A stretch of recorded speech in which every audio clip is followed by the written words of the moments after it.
hari Kamis tanggal 30 September 1965 di Ibu Kota Republik Indonesia, Jakarta, telah terjadi gerakan militer dalam Angkatan Darat.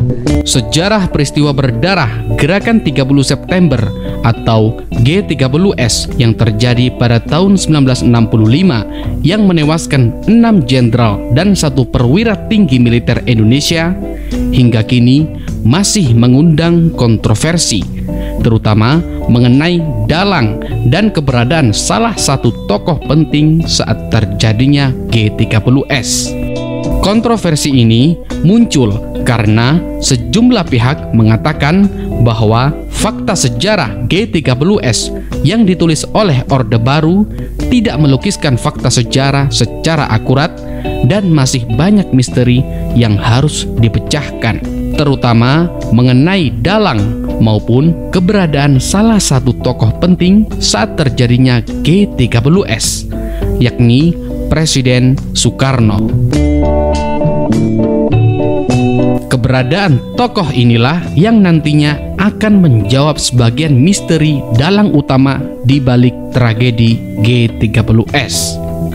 Lantas, di manakah Presiden Soekarno saat terjadinya G30S, dan apakah beliau sudah mengetahui lebih dulu operasi G30S 1965? Genjer-genjer nong kedoan batik keleler.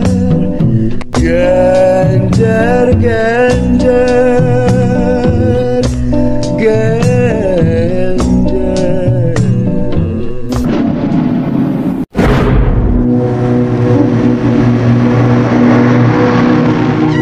Kolonel Mauli Selan sebagai Wakil Komandan Resimen Cakrabirawa adalah saksi mata yang mengetahui di mana Presiden Soekarno berada pada 30 September 1965 sebelum dini hari.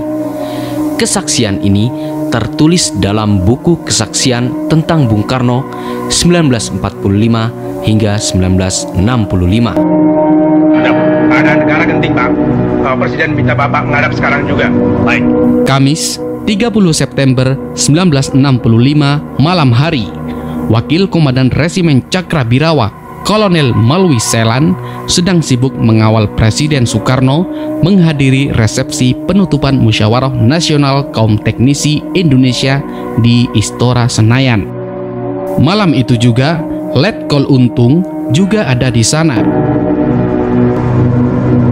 Sebagai Komandan Batalion 2 Kawal Kehormatan Cakrabirawa, Letkol Untung ikut mengawal Bung Besar di ring terluar, meskipun nantinya dia juga menjadi komandan dalam misi Gerakan 30 September 1965 atau G30S. Menurut Mangil Martowijoyo yang kala itu Komandan Detesmen Kawal Pribadi Cakrabirawa, dari Istora Senayan, Bung Besar atau Bung Karno sempat pulang ke Istana Merdeka, sementara Mauli Selan pulang. Menurut cerita dari buku Kesaksian tentang Bung Karno 1945-1965, setelah berganti pakaian, Bung Karno pergi lagi dengan diam-diam. Beliau memakai mobil Chrysler hitam. Mangil juga ikut serta. Jadi, setelah pukul 22.00 waktu Indonesia bagian Barat, malam hingga pagi, Mangillah yang paling tahu di mana posisi Presiden Soekarno pada malam Jahanam 30 September 1965. Tidak lama kemudian, Presiden Soekarno dan pengawalnya terlebih dahulu singgah di Hotel Indonesia untuk menjemput Ratna Sari Dewi, istri termudanya. Mereka menginap di rumah Ratna Sari Dewi, Wisma Yaso di Jalan Gatot Subroto.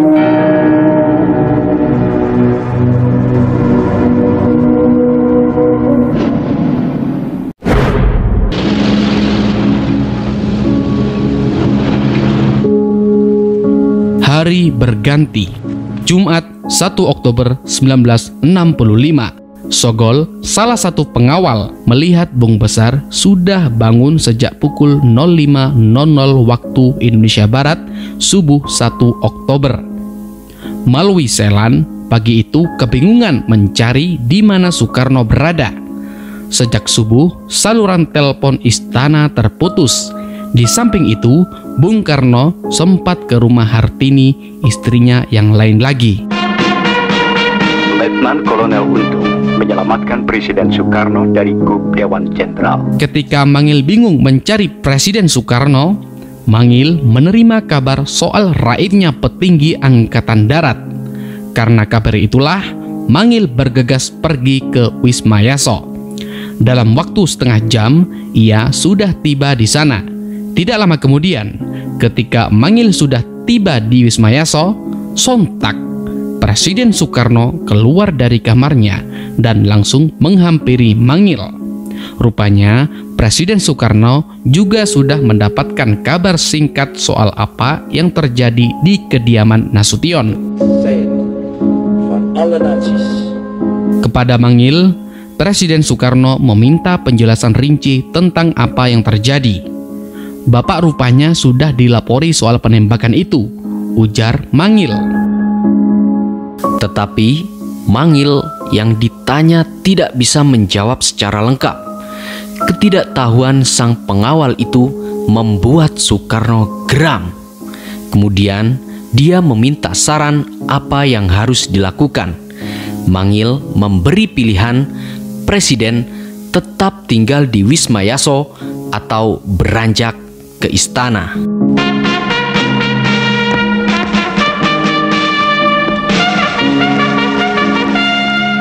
Atas saran Mangil itulah, Presiden Soekarno beranjak ke istana dengan konvoi dan pengamanan ketat. Ketika itu, jam menunjukkan pukul 6.30 waktu Indonesia Barat. Berselang 10 menit kemudian, saat rombongan berada di jembatan Dukuh Atas, rombongan Presiden terhenti karena ada perintah via radio dari Kolonel CPM Malwi Selan yang ketika itu menjabat sebagai Wakil Komandan Resimen Cakrabirawa. Malwi mengatakan kepada Presiden Soekarno bahwa dirinya menerima informasi tentang kehadiran pasukan tidak dikenal di luar Istana Merdeka. Itu artinya ada bahaya yang mengancam jika Bung Karno tetap memutuskan untuk menuju istana. Apalagi usai sholat subuh di rumahnya, Malwi menerima kabar ada penembakan di rumah Yohanes Leimina dan Jenderal Abdul Haris Nasution. Segera putar arah ke Grogol. Saya menunggu di sana, kata Malwi via radio. Grogol yang dimaksud adalah rumah Haryati, istri Bung Karno lainnya. Sekitar pukul 7.00 waktu Indonesia bagian Barat, Bung Karno bersama pengawal tiba di Grogol. Malwi lalu melaporkan informasi yang dia terima kepada Presiden Soekarno. Mendengar ada penembakan di rumah para jenderal serta pasukan tidak dikenal di sekitar istana, Presiden Soekarno terkejut. Kemudian Presiden Soekarno bertanya, "Berarti aku diserbu? Apa yang harus saya lakukan?" "Sementara kita di sini dulu, Pak. Kami mau mencari keterangan dan kontak dengan Panglima Angkatan dan Kodam Jaya serta menanyakan situasinya," jawab Malwi Selan. Presiden Soekarno sadar beliau tidak bisa berlama-lama di rumah Haryati, sehingga Malwi, Mangil, dan Suparto atau sopir pribadi Soekarno berunding mencari lokasi lain yang bisa menjadi tempat alternatif persembunyian Bung Karno. Dikutip dari Malwi Selan, penjaga terakhir Soekarno, dia menerangkan sesuai SOP Cakrabirawa, ada dua pilihan tempat evakuasi Bung Karno dari istana dalam keadaan darurat. Pertama, Halim Perdana Kusuma, karena di sana ada pesawat kepresidenan Jetsar C-140. Kedua, dibawa ke Tanjung Priok, Jakarta Utara, tempat kapal kepresidenan. Akhirnya, tidak lama kemudian, Presiden Soekarno memutuskan pergi ke Pangkalan Angkatan Udara Halim Perdana Kusuma.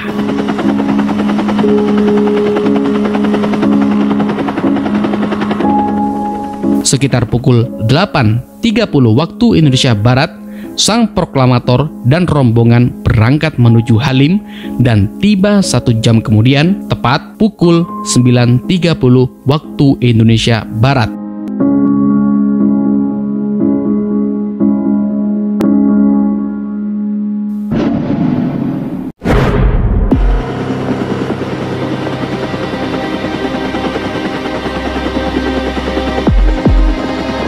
Masih di hari Jumat 1 Oktober 1965, jam menunjukkan pukul 9.30 waktu Indonesia bagian Barat, ketika mobil VW biru tua yang ditumpangi Presiden Soekarno tiba di Bandara Halim Perdana Kusuma. Saat itu, suasana masih sepi karena tidak ada latihan personel Angkatan Udara. Presiden yang ditemani Jaksa Agung Muda Sunaryo kemudian menuju gedung Komandan Operasi atau Korps Angkatan Udara Republik Indonesia. Di tempat inilah Bung Karno bertemu Menteri atau Panglima Angkatan Udara Laksamana Madya Omardhani dan Panglima Korps Komodor Leo Watimena. Di dalam ini situasi dan kondisi. Tidak lama setelah pertemuan itu, kemudian 3 perwira Angkatan Darat datang menemui Presiden Soekarno. Mereka adalah Panglima Tempur Mandala Siaga Brigjen Suparjo dan Mayor Bambang Supeno dan Mayor Sukirno, Komandan Batalion Dharma Putra Kostrat. Bukan hanya itu, para pelaku G30S lainnya seperti Suparjo, Abdul Latif, Haru Atmojo, Untung, dan tentu saja Sujono hadir pula di sana. Di sana ada juga orang-orang sipil seperti Aidit dan Syam Kamaruzzaman. Orang-orang ini pada tanggal 1 Oktober 1965 itu kemudian bertemu Soekarno di sekitar Pangkalan Udara Halim Perdana Kusuma yang datang untuk mencari perlindungan karena adanya tembakan-tembakan senjata pada malam 30 September 1965. Keberadaan Presiden Soekarno di Halim pada 1 Oktober 1965 membuat banyak orang berpikir dirinya terlibat G30S. Bagaimanapun, Halim dengan pesawat-pesawat angkut yang ada di sana tentu lebih bisa menerbangkan Soekarno jika keadaan Jakarta memanas dan tidak aman. Nyatanya, tanggal 1 Oktober 1965 menjadi titik balik bagi G30S yang makin berantakan dan akhirnya pun bubar.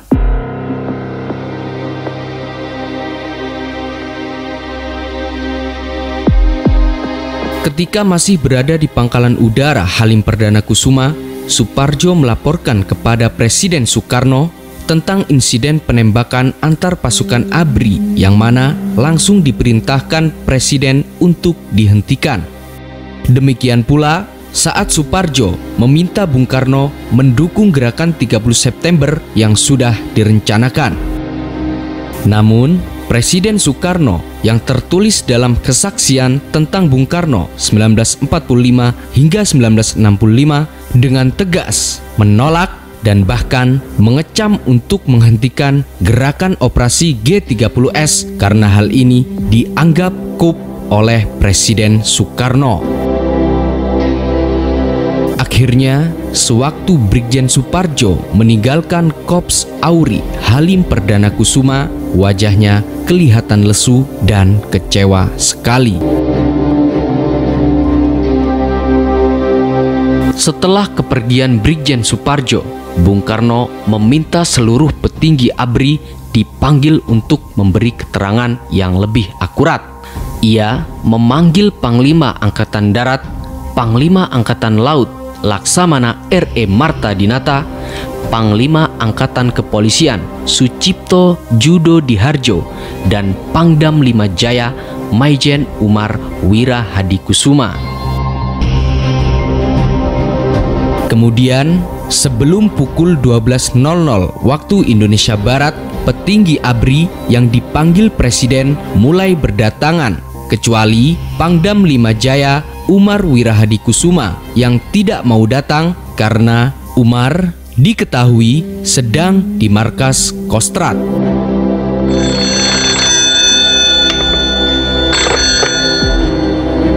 Halo, saya telah mengambil komando dan pimpinan sementara Angkatan Darat. Alasan ketidakhadiran Umar disampaikan Pangkostrat Jenderal Soeharto yang mengatakan agar seluruh instruksi untuk Angkatan Darat disampaikan melalui Umar karena Panglima Angkatan Darat Ahmad Yani tidak sedang berada di tempat. Sontak raut wajah Presiden Soekarno nampak kecewa saat mendengar kabar itu. Selama pertemuan berlangsung, para perwira berjaga di luar. Ada yang sekedar ngobrol, namun ada juga yang sibuk mendengarkan siaran lewat radio transistor. Hal ini karena mereka tidak mengetahui kejadian yang sebenarnya di Jakarta, saking minimnya informasi yang mengalir melalui jalur tradisional kala itu. Letnan Kolonel Untung sebagai Komandan Gerakan 30 September menyerukan kepada seluruh rakyat Indonesia supaya terus mempertinggi kewaspadaan. Pada hari Kamis tanggal 30 September 1965 di Ibu Kota Republik Indonesia Jakarta telah terjadi gerakan militer dalam Angkatan Darat. Sejumlah jenderal telah ditangkap dan alat komunikasi yang penting-penting serta objek-objek vital lainnya sudah berada dalam kekuasaan Gerakan 30 September. Sekitar pukul 12.00 waktu Indonesia Barat, semua yang ada dalam pertemuan itu mendengar adanya pengumuman dari Letkol Untung mengenai Dewan Revolusi dan pembubaran kabinet. Hal inilah kata Mauli Sailan yang akhirnya dalam pertemuan itu disimpulkan bahwa peristiwa G30S merupakan sebuah kudeta.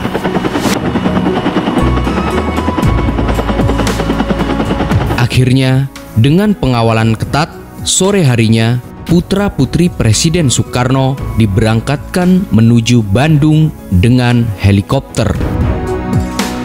Dan untuk melaksanakan tugas sehari-hari, aku tunjuk Pranoto selaku caretaker. Dalam rapat terbatas di rumah Komodor Susanto, Presiden Soekarno mengangkat Jenderal Pranoto Rekso Samudro sebagai pengawas menteri atau Panglima Angkatan Darat. Bambang Wijanarkolah yang diutus untuk menjemput Pranoto. Saya memberitahu bahwa saya telah mengambil komando dan pimpinan sementara Angkatan Darat. Usai mencari tahu keberadaan Pranoto, Bambang menuju Kostrad dan menemui Soeharto. Soeharto sempat menanyakan posisi Presiden Soekarno dan meminta agar kepemimpinan sementara di tangannya karena Jenderal Ahmad Yani tidak ada.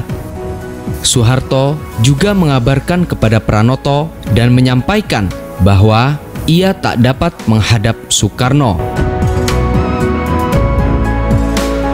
Seiring berjalannya waktu, sekitar pukul 18.00 waktu Indonesia Barat, Pangkalan Udara Halim Perdana Kusuma kedatangan pasukan Angkatan Darat yang mana belakangan diketahui bahwa mereka adalah pasukan yang sama mengepung istana dan merekalah juga sebagai pendukung G30S.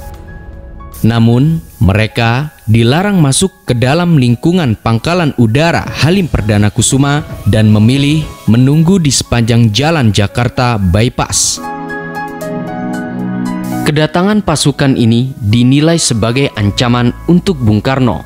Karena itu, Presiden direncanakan akan dibawa ke Istana Bogor agar tetap dapat memantau perkembangan di Jakarta. Bung Karno pun menyetujuinya. Tidak lama kemudian, Bambang Wijanarko baru tiba di Halim sekitar pukul 20.00 waktu Indonesia bagian Barat. Ia menyampaikan bahwa Pranoto berada di markas Kostrad tetapi tidak mau menghadap. Ia juga menyampaikan pesan bahwa Soeharto ingin seluruh hal yang menyangkut Angkatan Darat melalui persetujuannya. I, President. Mendengar kabar Bambang Wijanarko itu, Bung Karno marah.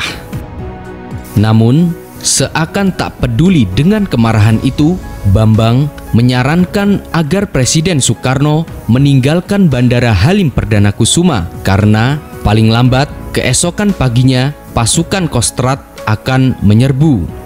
Dalam kondisi genting itu, Bung Karno mendapat kabar bahwa pasukan Mayor Sukirno dan Mayor Bambang Supeno telah diberi ultimatum untuk menyerah ke Kostrad atau akan digempur. Tidak lama kemudian, Ratna Sari Dewi yang dijemput sopir pribadi Bung Karno tiba di Bandara Halim Perdana Kusuma.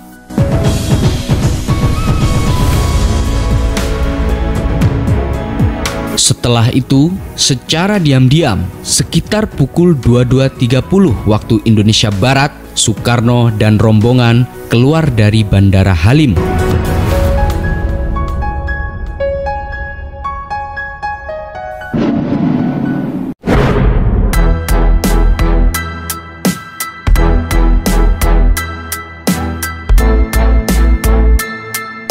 Seiring berjalannya waktu, setelah Presiden dalam perjalanan menuju Bogor, anggota DKP diperintahkan untuk menghubungi Soeharto untuk memberitahu bahwa Presiden sedang menuju Istana Bogor. Akhirnya, sekitar pukul 24.00 waktu Indonesia Barat, Maulwi Sailan dihubungi Soeharto dan ia melaporkan bahwa Soekarno telah tiba dengan selamat di Istana Bogor.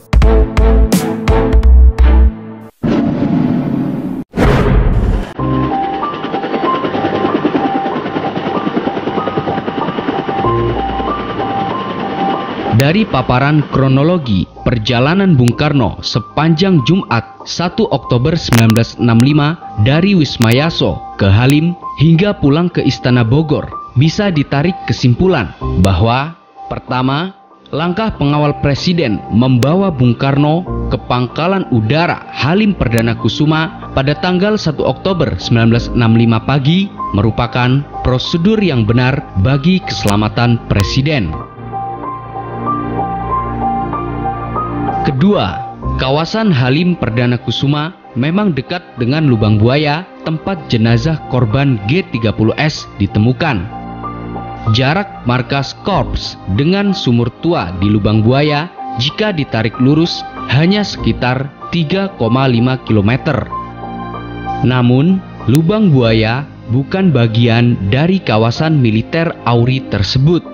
Masalahnya, Menteri atau Panglima Angkatan Udara Laksamana Madya Omar Dhani dinyatakan terlibat dalam pemberontakan G30S.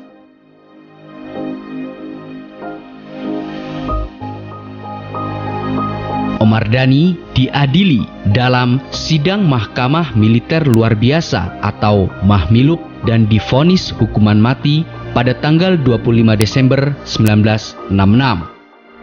Pada tahun 1980, hukumannya dirubah menjadi hukuman seumur hidup. Ia dituduh terlibat dalam peristiwa G30S karena Pangkalan Udara Halim Perdana Kusuma yang berada di bawah wewenangnya dijadikan tempat pelatihan pemuda rakyat, yang mana pemuda rakyat adalah underbow-nya PKI.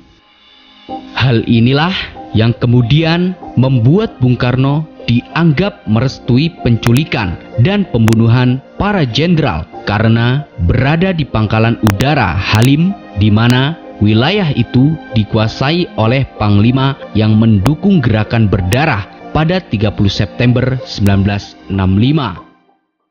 Selain itu, sejumlah kebijakan yang dikeluarkan oleh Bung Karno pasca kudeta berdarah itu terkesan membela Omar Dhani serta kelompok golongan kiri yang disinyalir terlibat G30S.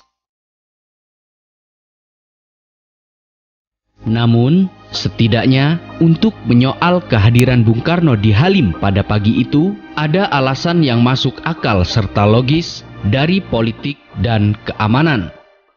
Selebihnya, sejarah masih terus berproses mengungkap kebenaran.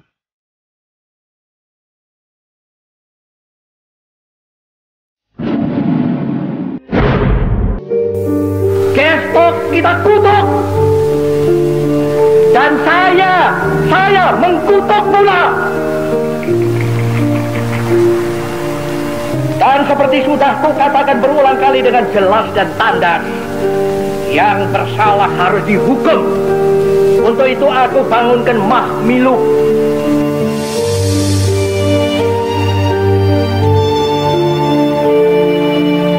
Dengan adanya sejumlah kontroversi yang masih menyelimuti keterlibatan suatu tokoh dalam sejarah G30S adalah sebuah upaya yang sungguh-sungguh dan berintegritas untuk menguak sebuah kebenaran sejarah tersebut sangat diperlukan.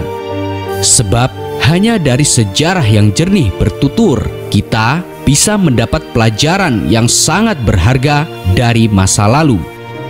Salam mata hati pemuda, salam jas merah.